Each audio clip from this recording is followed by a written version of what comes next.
बागपत के एक मौलाना की पूरी फैमिली को कत्ल कर दिया गया। ये न्यूज़ आपने सोशल मीडिया पर देखी होगी कि एक मौलाना इब्राहिम नामी शख्स जो बागपत के एक गांव में पढ़ाते थे, बच्चों को कुरान सिखाते थे।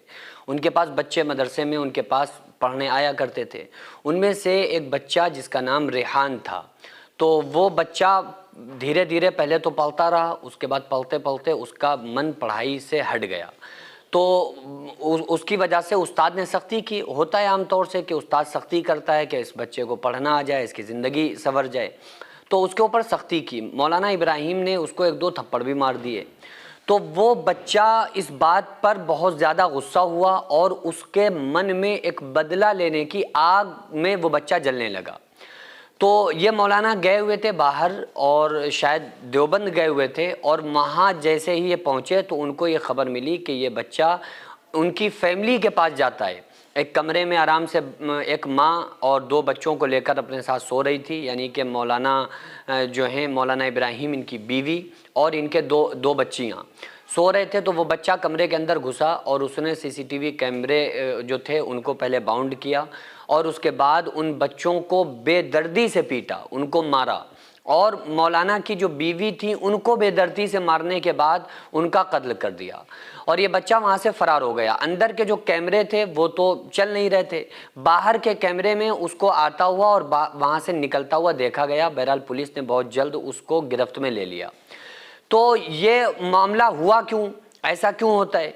देखो, शैतान कभी नहीं चाहता है कि बच्चे एजुकेशन हासिल करें, बच्चे पढ़ाई करें, और वो सबसे खुला दुश्मन होता है उन बच्चों का जो बच्चे दीन इस्लाम एजुकेशन पढ़ते हैं, एजुकेशन हासिल करते हैं, तालीम हासिल करते हैं। उनका सबसे बड़ा दुश्मन जो होता है वो शैतान होता है। तो कैसे एक बंदा सोच भी नहीं सकता है कि इतनी ख़तरनाक एक आग उसके अंदर जलने लगी कि उसने अपने ही उस्ताद की पूरी फैमिली को कत्ल कर दिया। जबकि उस्ताद का क्या मकाम होता है?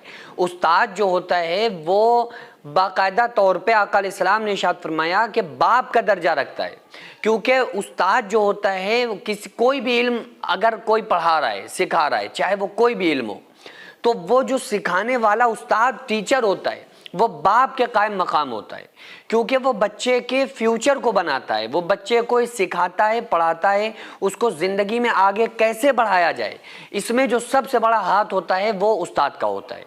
और कोई भी उस्ताद, कोई भी टीचर अगर बच्चे को पढ़ाता है, उसके ऊपर अगर सख्ती कर रहा है, इसका मतलब ये हरगिज़ नहीं होता कि वो उस्ताद बच्चे का दुश्मन है, बल्कि इसका मतलब ये होता है कि वो उस्ताद बच्चे से मोहब्बत करता है, उसका फ्यूचर बनाना चाहता है। लेकिन इस बच्चे ने हद कर दी, इसने कमाल कर दिया कि अपने उस मुशफिक और मेहरबान उस्ताद जो उसके फ्यूचर को बनाना चाहते थे, उसको कुरान पढ़ा रहे थे, उसको इस्लाम सिखा रहे थे, और उसने उन्हीं की फैमिली को मार के रख दिया।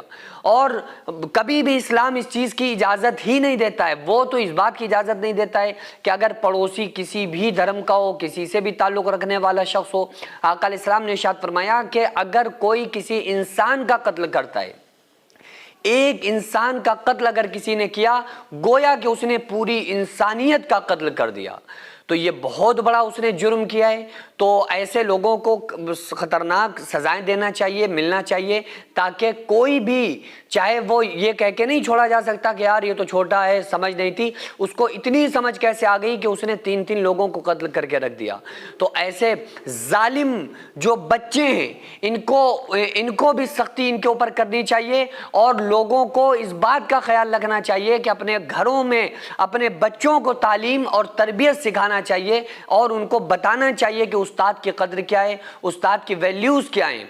ये बच्चों को बाकायदा तौर पे बताना चाहिए, ये घर वालों को चाहिए कि वो जो असातिज़ा होते हैं, जो टीचर्स होते हैं, उनकी क्या रिस्पेक्ट करना चाहिए, किस तरह से उनका अदब करना चाहिए। ये हर घर वालों की जिम्मेदारी है कि अपने बच्चों को सिखाएं। सैकड़ों ऐसे गरीब परिवार जो फाका करके ज़िंदगी गुजार रहे हैं, और बहुत से ऐसे मजबूर लोग जो गुर्बत की वजह से बीमारियों से जूझ रहे हैं, और उनके पास इलाज कराने के लिए لیے بھی پیسے نہیں ہیں، تو ان غریب فیملیز کو ہر مہینے ہماری سوسائٹی راشن دیتی ہے اور ان غریبوں کا فری میں علاج کراتی ہے۔ تو آپ لوگ ہمارے ساتھ مل کر ان بیوہ عورتوں اور یتیم بچوں کا سہارا ضرور بنیں اور ان کے راشن اور دوا علاج کے لیے زیادہ سے زیادہ تعاون کریں، اور یہ ارادہ کریں کہ غریب کے بچوں کو انشاءاللہ بھوکا نہیں سونے دیں گے، اور ہر ہفتے ہر مہینے آپ لوگوں سے جو بھی ہو سکے آپ تعاون ضرور کریں۔ ان کو 10 سال سے جو لوگ بستر پر پڑے ہوئے ہیں، انشاءاللہ تعالی ہم سب مل کر ان غریبوں کا علاج بھی کرائیں گے، اور ہر مہینے انشاءاللہ تعالی ان غریبوں کو ہم راشن پہنچائیں گے۔ یہ سوسائٹی کا اکاؤنٹ نمبر ہے اور یہ اسکینر ہے، آپ لوگ اس اکاؤنٹ پر